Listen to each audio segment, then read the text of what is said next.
Atlanta has had its share of some infamous cases of anti-Semitic violence which gripped the city and the nation. One being the case of Leo Frank, who in 1913 was falsely accused of the murder of a teenage girl. When he was spared the death penalty in 1915, a mob lynched him. Citizens have since marked the site of his death. Nearly 50 years later, the temple, the oldest Jewish synagogue in Atlanta, was bombed. This act of terrorism was in response to Rabbi Rothschild's relentless support of the civil rights movement.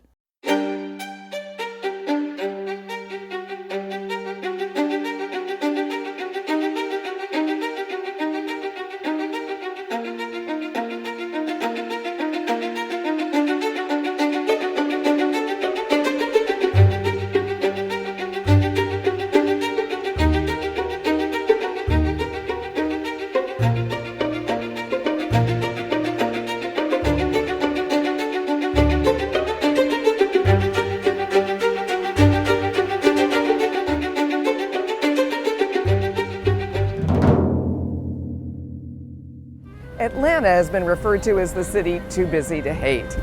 And perhaps that is an aspirational goal. Or if you think about it, it's as if we weren't so busy, we would be filled with hate. Of course, Atlanta has its fair share of instances of brutality against people who are African American. And there are also infamous cases of violence against people of the Jewish faith. Perhaps the most infamous happened in 1913 and involves a 13-year-old girl. Mary Fagan worked at a pencil factory. It was located here in a building that is now the Sam Nunn Federal Center and was once the flagship store of the richest department store in downtown Atlanta.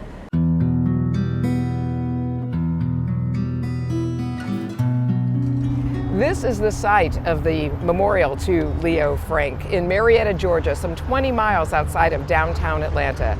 I'm here with Rabbi Steve Lebo, who was instrumental in creating the memorial and keeping Leo Frank's memory alive. Rabbi Lebo. It's actually not where he was hanged. 1995, a Marietta native showed me where he was hanged, which is across the street from where our memorial is now.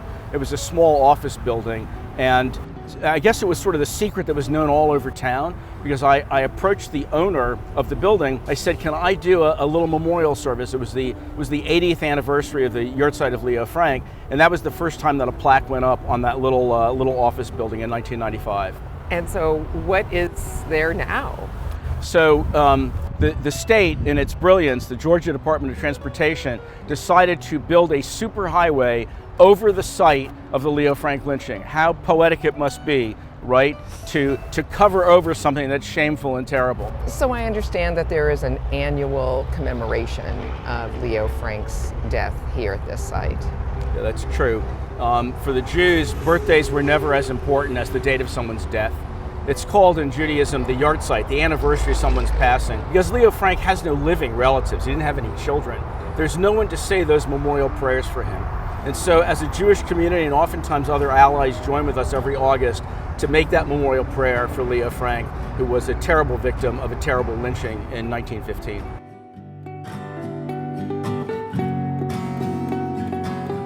The Leo Frank case, its sensational trial and his lynching, sent shockwaves through Atlanta's Jewish community and across the United States.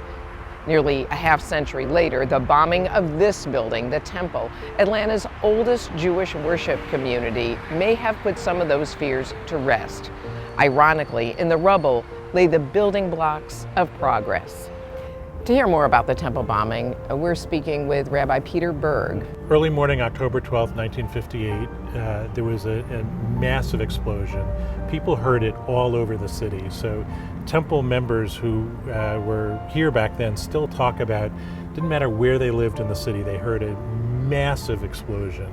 You know, hard to believe that this bombing, this building can tell that kind of a story. Yeah, I mean, the walls you're looking at right here are where the bombing took place. So these walls were all shattered. The stained glass right behind us, the stained glass from the windows shattered. had been replaced. We actually have to replace them again because it's been a long time since 1958. Thank God, as you said, nobody was hurt or killed. Is there anything else about the temple bombing and its impact on the larger society and what we need to understand, the stories that it tells us in this day that you'd like to share? One of the sad parts about the bombing, and it's just the challenges of our justice system, is that nobody was prosecuted for the crime. Here, a synagogue is bombed out, and the George Bright, the perpetrator, is tried but acquitted, and then of course the other members of this gang are the case is dismissed and nothing happens to them, and but that's how the justice system works. There just wasn't enough evidence to prosecute them, even though everybody knows who these individuals are that committed this heinous crime. Which is similar to the Leo Frank case in some ways. Very similar too. to the Leo Frank case, Yeah. and so they really are two stories that go hand in hand, and very important part of our history. They're sad stories in our history, but stories that we look back upon to give us strength and courage to make the world a better place in the future.